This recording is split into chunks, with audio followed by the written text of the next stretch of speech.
Death was accompanied by the patter of nurses' rubber-soled shoes marching briskly along linoleum floors. The smell of antiseptic solution. A gurney wheel, in need of oil, squeaking rhythmically as another patient was rushed past. Starchy white sheets, and the sharp and angular shapes of nurses' headdresses. My body revolted against the crisp order in violent expulsions of browns, greens, and yellows against the bleached hospital whites. Veins stood out on my small, pale neck and spittle flew from my mouth as I screamed. The cool bed sheets, tucked with neat and stern hospital corners, were twisted into angry, damp knots against my writhing body. I am ordinarily a neat and demure person, so you can imagine my cringing in horror at this loud, violent, and messy departure. I shudder when my mind, invariably, drifts to remember it. I am happily brought back to the present by the distant iron clang of the cemetery gate. There's a reassuring and settled sameness about death. A contentment. Cool, mossy, and stone-strewn. Calm and painless. Life was harder, stressful. My father worked long days in crumbling mining tunnels cut deep into the earth. He would return with his face etched deeply with coal dust, collapsing into wheezy snores on the small, hard bed. I remember, too, my mother's mouth, tight-lipped with constant worry, and concealing two chipped front teeth. I remember my baby brother screaming with hunger and cold. The frigid earth was chipped open by large-shouldered men with axes and spades when that brother died before the spring melt. Of course there were some joyous moments, things I recollect with nostalgia.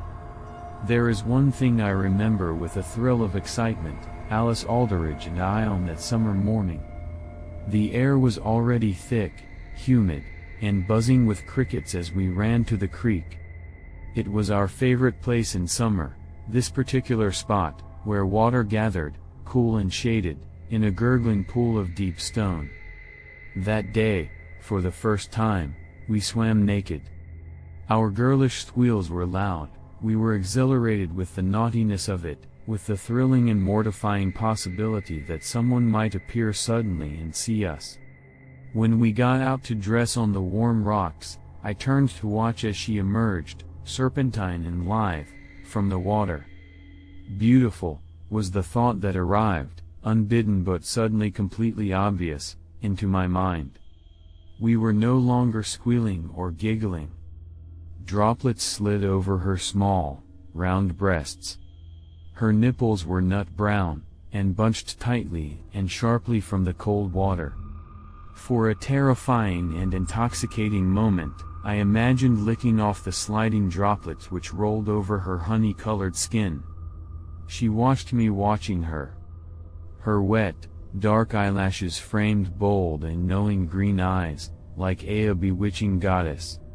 It's difficult, now, to ascertain to what extent Alice Aldridge knew about my sudden and sincere desire to lick her beautiful young breasts, because we both contracted cholera in the following days. She lived, but I died. I waited, aching, but Alice didn't arrive at Highgate Cemetery for another 60 years. As with all of the others, a pile of earth was disgorged for her, in dark and damp clods, worms struggling wetly in the too bright air. Her body was wrinkled and thin, but those sultry green eyes had never dimmed. She had married a man, liar, I thought, and had 5 children. I spent those first decades in hope, but she did not remain after death in a ghostly form. As I remained alone. Sometimes I trace the name I had in life, Adelaide Quayle, 1898 to 1913, with a finger as translucent and light as a whisper. This simple summary of myself is etched in modest stone, now coated with moss. These days, my existence is mainly devoted to observing the predictable contours of the seasons. I sit for weeks on the shoulder of a stone angel to watch the snow gradually recede from sun-filled valleys. I observe the daisies, irrepressible, forcing their way through the frigid ground to greet the spring sun. I lie across the cracked stone of my own grave and watch as raindrops hurtle towards the ground from tempestuous, autumnal skies. I am contained here, by unknowable forces, to the cemetery and the surrounding forest. I have little influence on the world around me, except maybe a slight parting of the wind as it moves around me. I am impervious to dirt and mud, invisible even after bathing in stagnant September moose swamps, or lying across summer-baked dirt roads. On swirling, freezing winter mornings, my bare feet leave barely perceptible prints as I wander across the lightest drifts. I am unnoticed by all but the lightest and most alert insects and birds, which I can occasionally convince to briefly perch on my insubstantial form. I spend some of my time, in the warmer months, accompanying tour groups of motley children on school excursions. Modern people tend to burn their bodies, a morbid practice in my opinion, but it has had the positive effect of converting Highgate Hill Cemetery into more of a commemorative museum than an active cemetery. This is a relief to me. Although I am without a body, I am not without feelings, and I used to find the wailing of grieving widows and the cries of children at the graves of recently dead loved ones very distressing. I would stand with them as they cried, wearing an invisible expression of sober and respectful grief. Now, instead, I join the children as they crowd around information boards about local history, or in front of graves and mausoleums. On one information board, entitled Coal Creek Settlement, 1890 to 1957, there's a photo of some children from my schoolhouse, taken 2 years before I started there myself. They see us, but they don't really see us, these children of the present day. I've watched, mere inches from their faces, as they observe my contemporaries.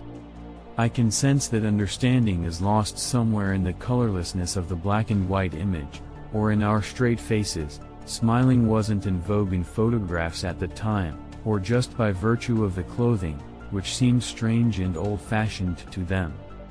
We're not so different, you know, I explain, although they don't hear me. The tour guide does nothing to help. My grave, for example, is used to describe the cholera epidemic which gripped the valley in the early 20th century. It was allegedly caused by the town's water supply running through the corpses of men crushed in a mining disaster, not a fact that I reveled in finding out about. Well, there's more to know about me than that, I say, irritably, but this woman was born in 1981, so I can't blame her for knowing very little about history. There is a fir tree near my grave which outdates this alleged expert of the past by 2 decades. She tells the children about my tragic death, at only 15 years of age. This death of mine, she points out, was 1 year before the outbreak of the Great War. This provides a convenient segue to shepherd the trotting children to the next stand of graves.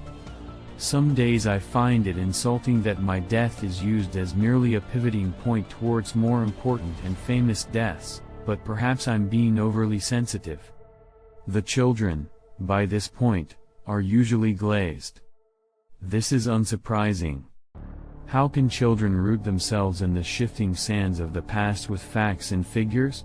60 men dead in a mine collapse in 1913 at Coal Creek. 20 million dead in the First World War. Better to tell them that Bert Lawrence, visible in the front row of the schoolhouse photo, has a visibly wet nose because he cried on the first day of school.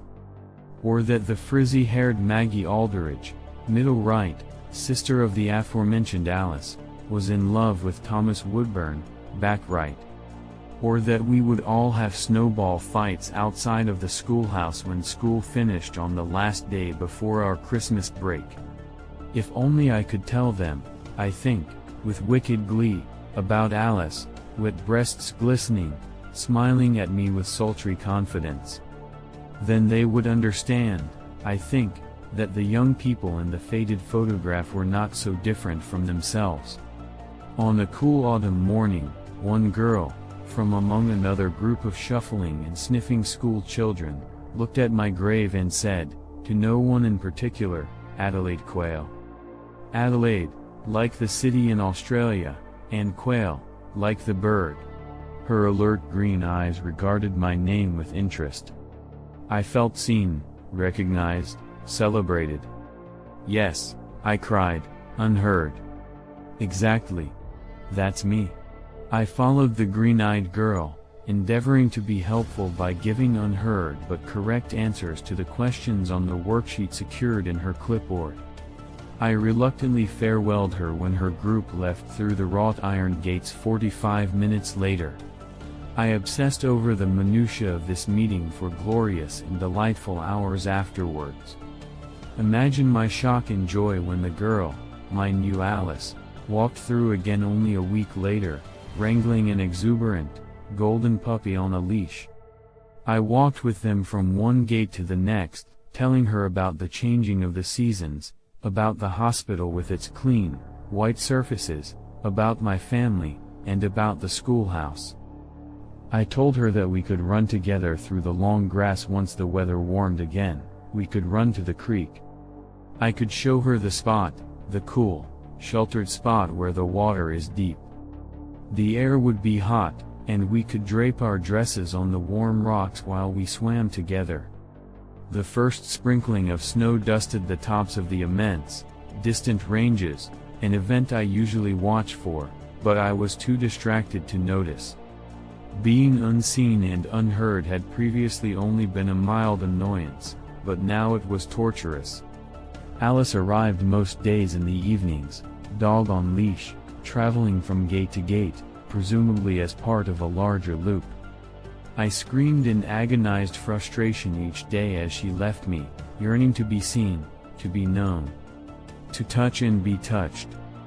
Inspiration came one morning when I observed a dew-covered spiderweb, branching and complex, ordinarily invisible, but illuminated by its wetness in the bright morning sun. Nearby, a hummingbird was extracting nectar from a group of flowers. I hardened my heart and reached for the small bird. Unsure what force my invisible fingers could produce, I was as shocked as the hummingbird when I was able to grasp its tiny, almost weightless body. I twisted its neck decisively, raised it to my lips. My invisible and blunt but persistent teeth tore at the sinewy body. Feathers twisted and fluttered to the damp earth as warm, small organs burst against my lips. Blood and entrails ran down my chin, coating my mouth and face. The wait for her was tortuous. I distractedly observed yellowed leaves fluttering to the ground from the oak trees on the hill. Finally, the light started to ebb from the afternoon, turning the sky into a dusty gray.